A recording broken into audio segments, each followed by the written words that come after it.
बच्चों से कहो पत्ता गोभी की सब्जी खा लो तो नहीं खाएंगे, लेकिन उसी पत्ता गोभी के मंचूरियन खिला दो तो तुरंत खा लेंगे। सही कहा कि नहीं? तो यानी कि प्रॉब्लम पत्ता गोभी में नहीं, शायद हमारे बनाने के स्टाइल में है। तो चलिए आज पत्ता गोभी को बना दे इतना डिलीशियस कि सब लोग उंगलियां चाटते रह जाएं। तो पत्ता गोभी बनेगी आज एक नए अवतार में।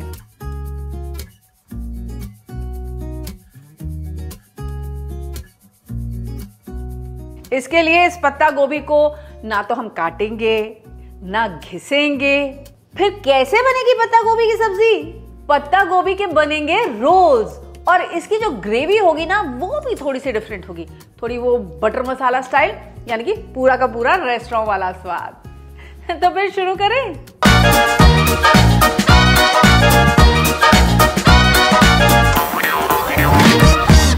अब पत्ता गोभी की सब्जी आप कैसे बनाते हैं जल्दी से कमेंट करके मुझे बताइए।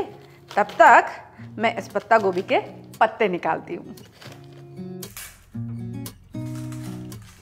तो बड़ी केयरफुली इन पत्तों को आप अलग कर लीजिएगा ताकि ये पत्ते टूटे नहीं। इसके लिए आपने नोटिस किया मैंने पहले यहाँ पर ऑलरेडी एक कट लगा लिया है, जिसकी वजह से ये इजीली बाहर निकल आएंगे। लीजिए, ये पत्ते तो मैंने निकाल लिए। अब इसमें से कुछ पत्ते हो सकता है थोड़े से क्रैक हो जाएं, टूट जाएं, तो परेशान होने की बिल्कुल ज़रूरत नहीं है। हम उनको भी टैकल कर लेंगे बहुत इजीली। अच्छा, क्योंकि ये बिल्कुल फ्रेश पत्ता गोभी है ना, आप देखिए इसके पत्ते जो हैं काफ़ी हार्ड हैं, दे आर क्वाइट क्रिस्प। लेकिन इतनी क्रिस्प पत्ता गोभी से हम कैसे अपने रोल्स को रोल करेंगे? तो उसके लिए नोट कर लीजिए अपनी tip number 1 of the day, जो ये कहती है कि पहले इन पत्तों को हम बॉइलिंग वाटर में ब्लांच कर लेंगे ताकि ये थोड़े सॉफ्ट हो जाएं। तो जब तक मेरा यहाँ पानी उबलता है ना, टू ब्लांच दीज लीव्स, मैं क्या करूँगी अपनी ग्रेवी के लिए प्याज, टमाटर ये सब कटिंग चॉपिंग करके प्रिपेयर कर लूँगी।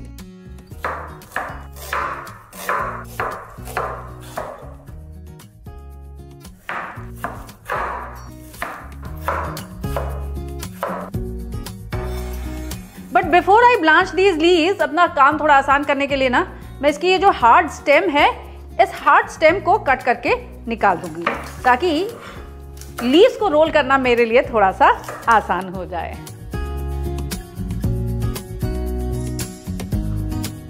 ऐसा करने से ना केवल हमारी कैबेज लीव्स सॉफ्ट हो जाएंगी बल्कि एकदम क्लीन भी हो जाएंगी, और इसे रोल करना हमारे लिए बहुत इजी हो जाएगा। लेकिन जस्ट इन केस आपकी जो कैबेज लीव्स हैं वो क्रैक कर जाती हैं, टूट जाती हैं, तो घबराइएगा मत, उसको हम सीमेंट कर लेंगे, यानी जोड़ लेंगे। कैसे? अरे भाई, अपनी फिलिंग के साथ। डन।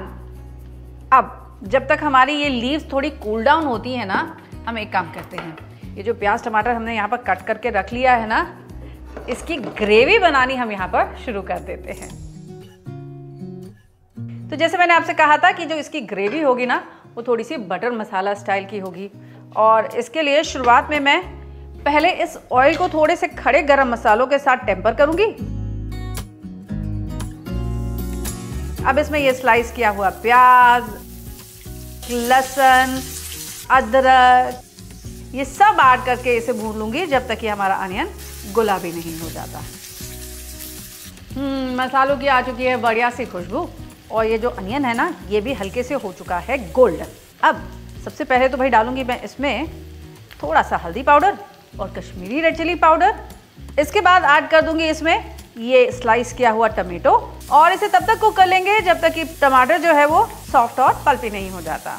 तो जब तक हमारा टमाटर और प्याज यहाँ कुक होता है ना, तब तक हम अपने रोल्स के लिए एक फिलिंग प्रिपेयर कर लेते हैं। अब अपनी फिलिंग में ऐड करने के लिए ना पहले मैं यहाँ पर ये थोड़ा सा लहसुन, अदरक और हरी मिर्च, इसको कूट करके इसका एक पेस्ट बना लूंगी। अब एक बोल में लेंगे बेसन, और इसमें ऐड कर देंगे ये जिंजर गार्लिक ग्रीन चिली का पेस्ट, लाल मिर्च का पाउडर, गरम मसाला पाउडर, थोड़ा नमक, थोड़ी सी अजवाइन, और इसे अच्छे से मिक्स कर देंगे। देखिए, ऐसा एक थिक बैटर हमको चाहिए, ड्रॉपिंग कंसिस्टेंसी वाला, ठीक है। अब अब देखिए ये टमाटर भी अच्छे से पल्पी हो चुका है, तो गैस को कर दिया मैंने बंद और पहले इसे मैं अच्छे से ठंडा हो जाने दूंगी। तो जब तक ये ठंडा होता है तब तक ये जो कैबेज लीव्स अब ठंडे हो चुके हैं, इनमें लगाऊंगी अपना बेसन का पेस्ट और इसको रोल आउट कर लूंगी।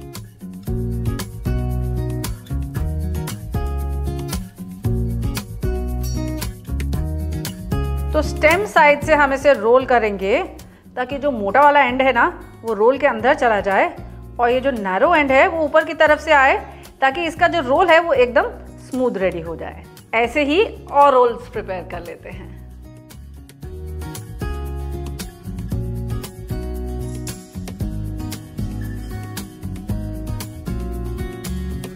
डन। अब क्या करना है अगला काम? अगला काम ये कि ये जो हमने पत्ता गोभी के रोल्स बनाए हैं ना, इनको हमको स्टीम कर लेना है। इसलिए मैंने यहाँ पर एक कढ़ाई चढ़ा दी है और इस कढ़ाई में पहले पानी बॉईल करने के लिए चढ़ा देते हैं। जब स्टीम बननी शुरू हो जाएगी then I will place my cabbage rolls on the steamer और इनको 10 से 12 मिनट के लिए स्टीम कर लूंगी, जब तक ये अच्छे से कुक नहीं हो जाते और फर्म नहीं हो जाते। तो जब तक हमारे कैबेज रोल्स स्टीम होते हैं, यहाँ पर हम ये जो हमारा ग्रेवी का मसाला है ना, जो एकदम ठंडा हो चुका है, इसको आधा कप पानी के साथ पीस करके इसका एक फाइन पेस्ट बना लेंगे। डन। ये रेडी हो गया हमारा ग्रेवी का पेस्ट। अब ये स्टीमिंग कैबेज रोल्स को तो मैंने एक तरफ कर दिया है और यहाँ पर फिर वापस से वही पैन चढ़ा लिया है जिसमें मैंने अपना मसाला भुना था। और इस पैन में अब मैं सबसे पहले लेने जा रही हूँ 1/4 कप बटर, क्योंकि जैसे मैंने आपसे कहा था ये बन रही है ग्रेवी थोड़ी बटर मसाला स्टाइल। बटर भी जब सिजल करने लग जाएगा ना, तो ऐड कर दूंगी मैं इसमें आधा चम्मच Kashmiri red chilli powder for a very nice colour. और इसके बाद ये प्रिपेयर की हुई प्यूरी इसमें ऐड करेंगे और इसे कुक कर लेंगे 4 से 5 मिनट के लिए, जब तक ये वापस से तेल नहीं छोड़ देती। To improve the colour and the flavour मैं क्या करूंगी, मैं इसमें ये आधा कप टोमेटो प्योरी भी ऐड कर दूंगी।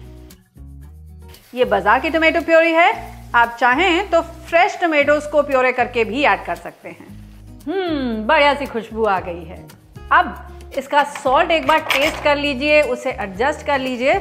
और जानते हैं इसके फ्लेवर्स को बांधने के लिए मैं डालने जा रही हूँ इसमें एक बहुत ही इंपॉर्टेंट सा इंग्रेडिएंट, और वो इंग्रेडिएंट है 1 चुटकी चीनी।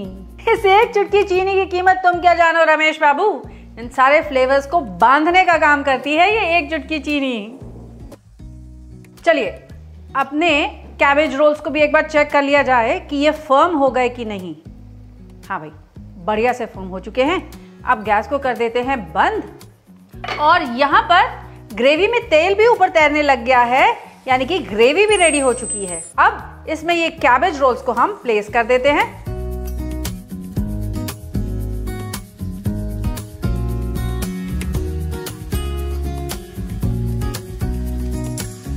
और कवर करके 2 मिनट के लिए कुक कर लेंगे ताकि कैबेज रोल्स ग्रेवी के साथ कुक हो जाएं। है ना कितनी यूनिक सी रेसिपी। वैसे बहुत लोग पत्ता गोभी को मटर के साथ या आलू के साथ या गाजर के साथ बनाते हैं। आप पत्ता गोभी कैसे बनाते हैं जल्दी से मुझे कमेंट करके बताइए। फाइनली इसे फिनिश करेंगे थोड़ी कसूरी मेथी के साथ और फिर एंजॉय।